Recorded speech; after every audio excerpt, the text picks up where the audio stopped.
जय Hind defence lovers, स्वागत है आप सबको डेल्टा वॉरफेयर के द्वितीय एपिसोड में।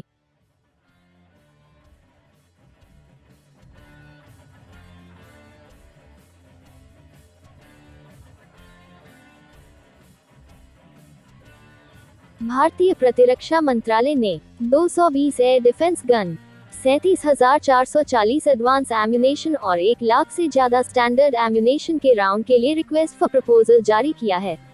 इसका साइक्लिक रेट कम से कम 200 राउंड पर मिनट होना चाहिए और ये 4 किलोमीटर रेंज के हवाई टारगेट और 2.5 किलोमीटर के ऊंचाई टारगेट के खिलाफ कारगर साबित होना चाहिए। ये सिस्टम ऑटो हैंडलिंग और auto loading, thermal imaging sight, target tracking capability, fire control computer with software के साथ लैस होना चाहिए। इकोनॉमिक एक्सप्लोसिव लिमिटेड ने भार्गव अस्त्र नामक एक काउंटर स्वॉर्मिंग सिस्टम जो एक व्हीकल में माउंटेड होगा उसका विकास कार्य शुरू कर दिया है। ये सिस्टम एक 4x4 व्हीकल में माउंट होगा जो 5 किलोमीटर दूरी से ही स्वर्ण ड्रोन्स को ढूंढ लेगा और ये 2.5 किलोमीटर दूरी का माइक्रो मिसाइल से लैस होगा जो अपने मैकेनाइज्ड फॉर्मेशन को ड्रोन अटैक से बचाएगा। हर व्हीकल अपने साथ 64 माइक्रो मिसाइल्स 8/8 सेट्स में कैरी करेगा और ये मल्टीपल लॉन्च, वर्टिकल लॉन्च और 360 डिग्री कवरेज देने में सक्षम होगा। विदेश मंत्री एस जयशंकर जी एक प्रेस कॉन्फ्रेंस में अमेरिका और वेस्टर्न कंट्रीज को रिस्पॉन्ड करते हुए कह रहे थे कि इंडिया के पास जो भारी मात्रा में रशियन ओरिजिन डिफेंस सिस्टम है वो सिर्फ इसलिए नहीं है कि वो कैपेसिटी और टेक्नोलॉजिकली बेहतर है, वो इसलिए भी है कि इतने सालों से वेस्ट और यूएसए का भारत की प्रतिरक्षा मांगों का नजरअंदाज करना और पाकिस्तान के साथ बंधुत्वपूर्ण स्वभाव रखना भी है। उन्होंने यह भी कहा कि कोई भी देश भारत को अपना प्रतिरक्षा और संप्रभुता के रक्षा के लिए रूसी हथियार खरीदने से नहीं रोक सकता। एक रूटीन सॉर्टी के दौरान इंडियन नेवी के एक MiG-29 के जेट गोवा के सी के ऊपर जब बेस पर वापस आ रहे थे तब कुछ टेक्निकल खराबी के कारण दुर्घटनाग्रस्त हो गया। पायलट ने सेफली इजेक्ट कर लिया था लेकिन MiG-29 जेट समुद्र में क्रैश हो गया। पायलट को इंडियन नेवी के एडवांस लाइट हेलीकॉप्टर ने रेस्क्यू कर लिया है। पूरे मामले को लेकर इंडियन नेवी ने इंक्वायरी के लिए आदेश जारी कर दिया है। इंडियन एयरफोर्स को डीआरडीओ का पहला Netra mark 2 airborne early warning and control system और अवाक्स 2025 के मिड तक मिल जाएगा। एयरबस 321 जेट को मॉडिफाई करके डुअल साइडेड एयरबोर्न रडार लगाया जाएगा जिसका डिटेक्शन रेंज होगा 400 किलोमीटर। इसमें advance electronic warfare suit and electronic support measures भी रहेंगे। ये प्रोजेक्ट फ्रांस के एक कंपनी के साथ मिलकर बनाया जाएगा। इंडियन एम्बेसडर टू फिलीपींस ने एक प्रेस रिलीज में बताया है कि इंडियन आर्म्ड फोर्सेस फिलीपींस के आर्म्ड फोर्सेस को एक कोर्स ऑफर किए है जो specifically operational readiness and cyber security के ऊपर होगा। फिलीपींस आर्मी को ऑलरेडी इंडिया से ब्राह्मोस मिसाइल सिस्टम का ऑपरेशन एंड मेंटेनेंस का ट्रेनिंग दिया जा रहा है। फिलीपींस को पहला ब्राह्मोस रेजिमेंट का डिलीवरी 2023 से शुरू होगा। माज़ागन डॉक शिप बिल्डर के चेयरमैन ने एक कॉन्फ्रेंस में बताया है कि वो लोग ब्राजीलियन एनएसए के साथ बातचीत कर रहे हैं। ब्राजीलियन नेवी ने अपने 4 स्कॉर्पियन डीजल इलेक्ट्रिक सबमरीन के मेंटेनेंस के लिए इंडिया से सहयोगिता मांगे है।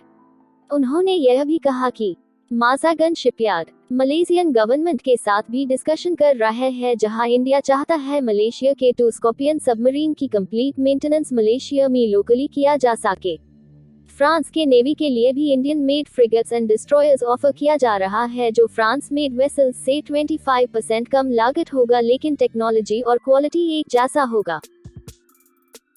L&T डिफेंस के चेयरमैन ने बताया है कि उनका Sudarshan air defence system Indian air force के 240 एयर डिफेंस गन्स के टेंडर में सबसे लोएस्ट बिडर निकल कर आए हैं और इसके लिए जल्द ही कॉन्ट्रैक्ट भी साइन कर लिया जाएगा। इंडियन आर्मी को भी सिमिलर कैटेगरी का एयर डिफेंस गन की जरूरत है जिसमें पहला फेज में 220 गन्स और सेकंड फेज में इससे भी ज्यादा क्वांटिटीज में एयर डिफेंस गन्स की खरीदी की जाएगी। भारत को जेट इंजन के लिए विश्व के 3 सबसे बड़े इंजन बनाने वाली कंपनियों से प्रस्ताव मिले हैं जिसमें से अमेरिका की जनरल इलेक्ट्रॉनिक्स का विकसित इंजन जो F414 के ऊपर बेस्ड होगा, यूनाइटेड किंगडम के रोल्स रॉयस का AJ200 पर आधारित नया इंजन जिसका पावर होगा लगभग 132 किलो न्यूटन। AJ200 इंजन वर्तमान यूरोफाइटर टाइफून में यूज किया जाता है। तीसरा, फ्रेंच फार्म साफ्रान के M88 इंजन के ऊपर आधारित एक नया engine. M88 engine Rafale jet में इस्तेमाल किया जाता है।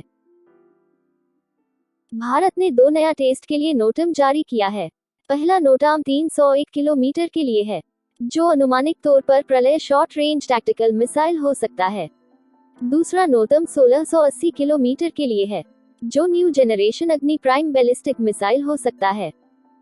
भारत के Arihant indigenous nuclear ballistic missile submarine ने K-15 मिसाइल का सफल परीक्षण किया है, जिसका रेंज है 750 किलोमीटर।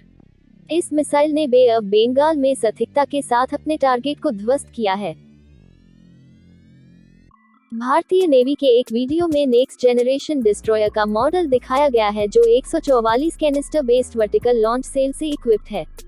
इसमें anti submarine rocket system, 3 close in weapon system, indigenous 127 millimetre naval gun भी रहेगा।